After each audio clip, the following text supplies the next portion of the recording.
Hey, what's up, guys and girls? So, I just came back from the movies. I went to go see the new Dragon Ball Superhero movie, and this video is basically just going to be my impressions of the movie.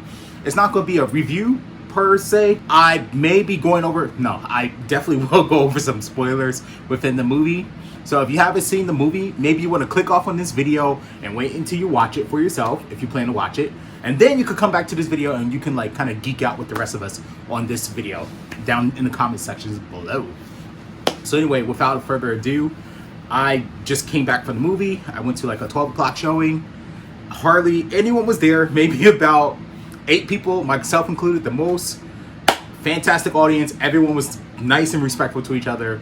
I've separated from everyone. Great time at the theater, just in general. Now, on to the movie itself. So, I think Dragon Ball Superhero movie was a fantastic movie. I loved it from beginning to end. Now, I'm a Dragon Ball fan, and I'm going to say that I think that if you're a fan of Dragon Ball, you're going to absolutely love the movie. But if you're not really a fan, maybe if you're a casual viewer of Dragon Ball, I think you'll still like the movie. Like, if you're a Dragon Ball fan, the movie's going to be like a 10 out of 10 for you. If you're a casual Dragon Ball fan, like you've seen a few episodes here and there, you might think the movie's like an 8 out of 10. If you don't know anything about Dragon Ball at all, I don't think the movie's for you. You're going to be highly confused. You'll enjoy the action, most likely, but that's about it. Stay away from the movie if you're not a Dragon Ball fan. Nonetheless, the movie has so many callbacks to like just the Dragon Ball series, Dragon Ball Z, even Dragon Ball Super series.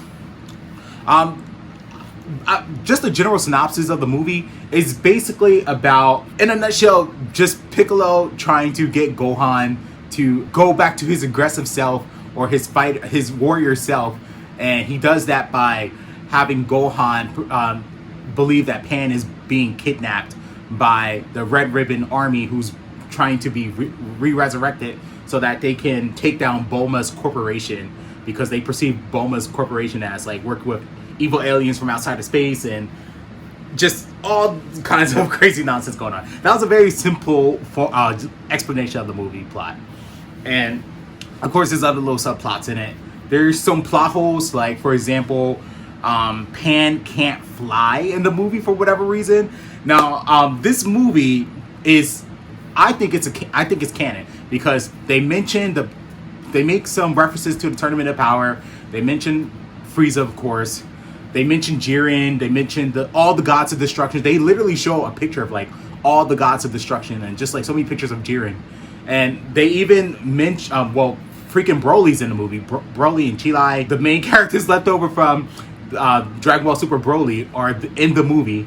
Broly, I think he's going to be a part of the Z Warriors now, and he was kind of like doing some kind of training with Goku and Vegeta, who's off in like Whis and Beerus planet, and he didn't really fight or anything like that because he's like too aggressive. He can't really control his powers yet, and Goku's like trying to help him control his power. But Goku and Vegeta went at it, and it was crazy. Like they were just like fighting for the whole entire movie, and at the end, spoiler alert, Vegeta won. Vegeta won the fight, but that was like a cutscene that you have to watch like after the credits roll to see how that went down. But nonetheless, I think that I mentioned the plot holes. The action was fantastic. I really liked the Gamma 1 and Gamma 2 characters. I think this character, the creator of Gamma 1 and Gamma 2, I think is the grandson or the son of Dr. Gero and his wife. By the way, they made Android 21 from the Dragon Ball Z Fighters game a canon character. So now she is Dr. Gero's wife. There's a big age difference between Dr. Gero and her, but nonetheless, they were a couple. They had a child, and either the creator of Gamma 1 and 2 is either the grandson of them or their son. And he spent some time in prison, and then he just got out, and he's like apparently like a doctor and a medical doctor, and he has like a PhD. Nonetheless,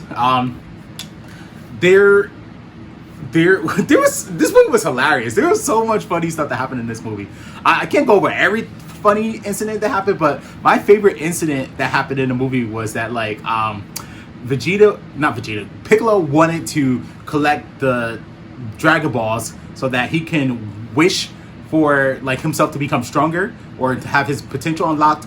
Kind of how like I forgot the guy that was on the planet Namek that unlocked Krillin and Gohan's potential, so they can get stronger. He wanted to become stronger like that. He went to Dende. He's not able to do it because he's not old enough.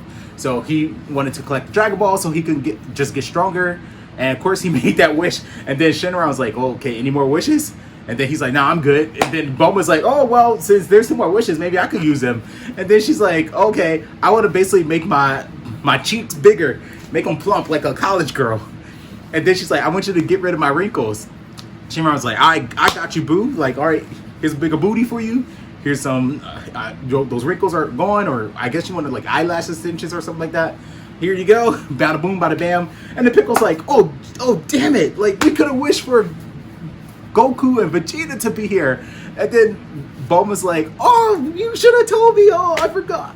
When I saw that scene, I was cracking up. I know this is all over the place. It's just an impressions video. I'm sorry, y'all. It's not really a review. It's just me reacting to like what I saw.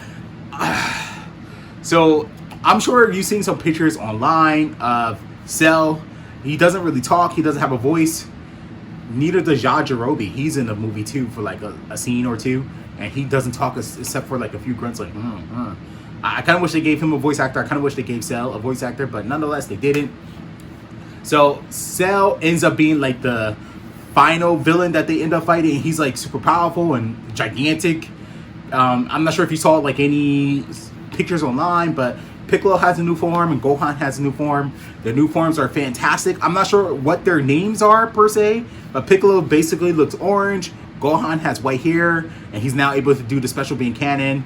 And he basically said that like he's able to do it because he was training while no one else is watching. There's been so many like plot holes that happen in the movie, and I love the fact that the movie will call it out. Like, okay, so Gohan learned the special beam cannon by just training when no one else was around. And then Gohan, you know how he wears glasses, and then when he goes Super Saiyan, he takes the glasses off. Piccolo asked him like, so wait a minute, when you become Super Saiyan, does your vision become better or something? Like, why do you take off your glasses when you become Super Saiyan, but then you put them on like you can't see anything? Because Piccolo tried to throw him a senzu bean, and then the fool could not catch that thing, and he dropped it inside a big hole in the ground. I'm just like, come on. That scene was hilarious when Piccolo tried to give Gohan the senzu bean.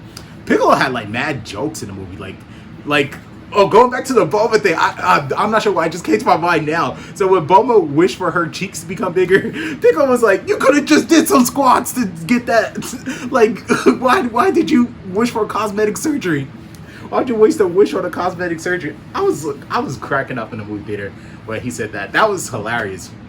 Nonetheless, I find that the plot hole that Pan couldn't fly to just be kind of ridiculous, because if you watch like Dragon Ball Super, the anime series, like she's flying as a baby. So what happened? Like 2 or 3 years later, now she's in preschool. She just forget how to fly, but she's able to run super fast. And then it didn't make any sense. So she took herself to preschool, but then she needs like an adult to like pick her up from preschool. Like that doesn't make any sense. But nonetheless, Pan, she's like pretty strong in the movie. She fights a guy and yada yada. Videl, she's in the movie, just like clips of her. She's like talking through like a phone or whatever. Not really a major plot or not a major character in the movie.